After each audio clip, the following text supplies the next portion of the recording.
Let's talk about how to productively relax. Now, the concept of productivity is the idea that you're thinking about the future and your focus is the future. However, relaxing is thinking about the present and you're presently focused. So when you're in a state, you're either thinking about the future or you're relaxing in the now. And that's a really important concept to define. And I know you probably saw the title of this video and thought to yourself, oh, she's going to tell me about how to be productive whilst I relax.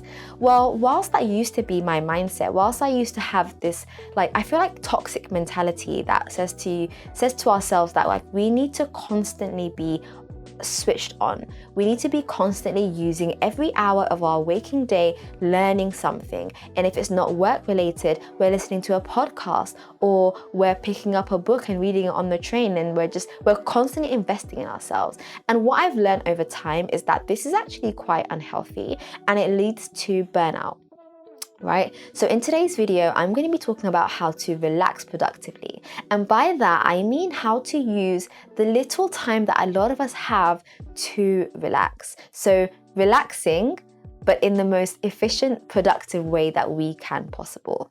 And I feel like I've really struggled with being able to relax in a productive way, because whenever I've thought about, let me take a break, I'll use that break to go to the gym or to clean or to do something else, like another chore, which is actually still really ticking off things on my to-do list.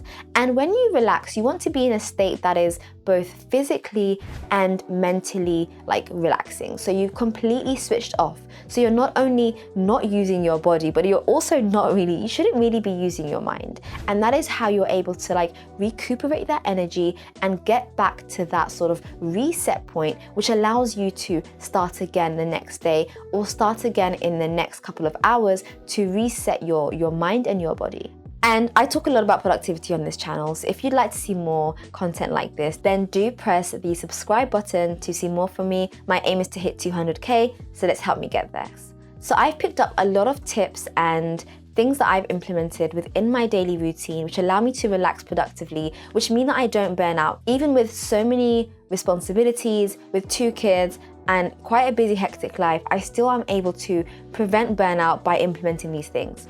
The first thing is when I relax, I try my best to detach from any work-related stressors. So that means making sure that my emails are turned off, I've put do not disturb on my phone, and for me, work is also social media, so not looking at my social media. I've turned all the notifications off of my phone anyway, so those are also something that can help as well. So just making sure that whatever you are deciding to do to relax, it doesn't involve work-related things, whatever that means to you. So let's have a think. Have a think right now. When was the last time you really relaxed? And I'm not talking about before you went to bed on your phone scrolling. That's not really relaxing. You're already tired at that point. When was the last time you genuinely just took some time out and you just put your feet up and you relaxed? What were you doing?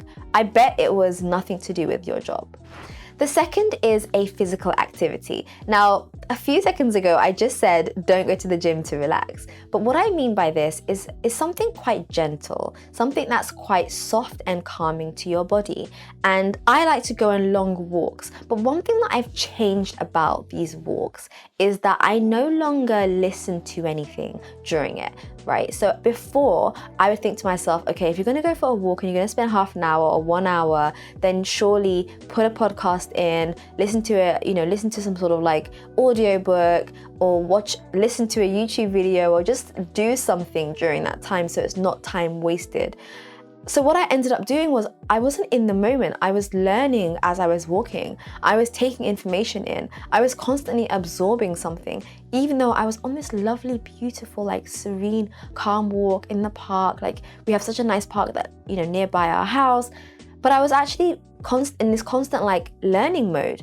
And I think one thing that I would say is if you can, take some time to be in your own thoughts and just allow yourself to embrace and absorb what's around you, as opposed to constantly needing that input and constantly needing that external validation that's here's some information, here's something, even if it's not education, just here's something. Try to remove all of that and just walk. You'll find yourself being a lot more relaxed at the end of it. The next thing I do is I say meditation or yoga. I guess for me, it would be prayer. So as a Muslim, I pray 5 times a day, and that is something that is the equivalent for meditation, yoga, mindfulness. It's time that you just take away from your day at certain periods of the day, be it first thing in the morning, last thing at night, in the middle of the day, just time where you are reflective, time where you show gratitude and thankfulness and awareness of the body that allows you to walk around and run around and allows you to be healthy, and like all of that mindfulness, I find it makes me, it relaxes me, because it gives me that detachment from material things. And that's what meditation and yoga does. It really allows you to see your body and your mind as your best asset and your strength. And that's what I love about it. The next thing that I do is to have a list that I've like pre-prepared of a list of like enjoyment things that I just love to do. And I don't do them normally because I'm either too busy or because it's not a priority, or it's like a little hobby or whatever. And I've got this list of things that I like to do, and I'll just pick from those things, and I'll just let myself get lost in that moment. So one of the things I love doing is I find my handwriting's really good, and I love like scripts. I love like calligraphy and just scribbling, and so I find it really relaxing when I pick up like an ink, like a fountain pen, and I just like write beautiful like words and letters, and I just absolutely love that. So for me, that is genuinely relaxing, because I don't gain anything from it in terms of like monetary or career or whatever, but I am able to just let myself go. And I think you should really have a list of maybe 5 to 10 things that you enjoy doing, but you don't do enough of it because you just don't have the time for it. And those little things that you can do, and I'm saying little things as in things that you can just pick up and do right now, not like going horse riding. You have to go and like pay for them, and it's really expensive, and you have to go far and like get in your car, like not those things that you can just do within your house, within your space. Have a list of 5 to 10 things, and when you have that moment when you want to relax, just pick out one of those things and just do it. The next thing is just being present in the moment. And that could look different for all of us. And this is something called interoception, not the same as interoception. So interoception is when you are aware of like your body and the sensations, and like you can kind of, and it sounds weird, but you can kind of like mentally associate your muscles and like your bones your fingers, and like you're actually focusing on like your bodily sensations essentially. And this is a way to relax because it really allows you to think about you, okay? It takes away any distraction. It allows you to really think like, I am so much more than just, I'm so much more than just me. I have like limbs, they come together. I know it sounds insane, but just sitting there and just thinking like, I've got so many compartments of me. There are so many parts that make up me, and just allowing yourself to like sit in that thought. This could literally be for 5 minutes. And this is what I'm saying. This whole video is about being relaxing, but productively. So how can you relax in just 5 to 10 minutes? It's just by sitting there and just like allowing yourself to be absorbed by interoceptive thoughts. The next thing that I do is I try to plan activities with family and friends. And this is a great way of relaxing because it really takes you away from your work, and it really takes you away from like thinking about work or like trying to be creative and trying to think of new ideas. If you're just out with friends and family, you are going to really be, with them and, interact with them. And I absolutely love it. I try my best to see family at least once a week. See a friend at least once a week as well. So I'm going out tomorrow. I like to do, especially now that I've got kids, I like to do mum dates. So tomorrow I'm going to go out to a museum with my little baby and my friends' babies, and we can just have some time together. And I find that very relaxing, even though yes, it may be like more physically stressful because I'm chasing after a 1-year-old. But actually I find it more relaxing because it takes me away from that work stressor. So it's going back to the first point. If you're finding that work is quite stressful, then taking yourself away from that and doing something different would be a good idea. Another tip that I find really helpful to relax productively is to actually time my relaxing sessions.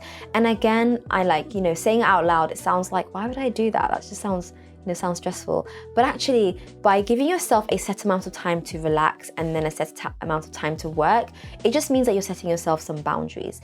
And I know the feeling of sitting down and chilling to relax and saying, I'll just give myself half an hour, 3 hours later, you're still there.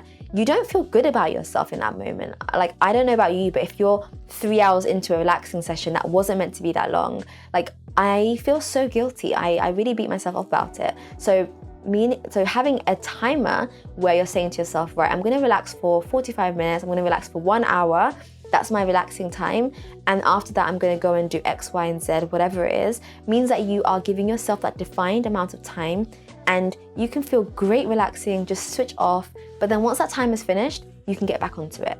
And then my last relaxing tip would be to try to be the opposite of what you want to be when you relax. So, I want to be a productive queen. I want to work hard. I don't want to be a couch potato. I don't want to just do nothing.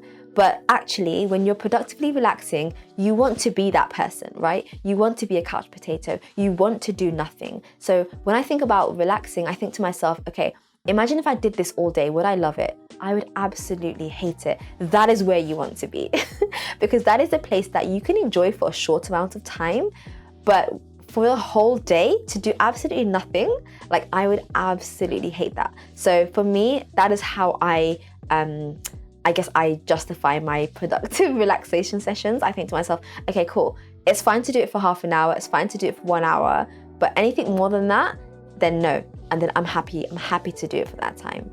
I hope you found this video helpful. I am so used to just working all day and not really taking any time for myself. But one of the changes that I've been making this year is to be a lot more kind to myself and to allow myself the ability to relax and to allow myself the ability to reset. And I feel like that has made me a better person overall, more happier, healthier, and yeah, I can just be a better mom, a better wife, a better friend, and I love it for it. And so that's why I'm sharing the tips that I've been doing in the past year or so to be able to help me relax more productively in the short spaces of time that I have.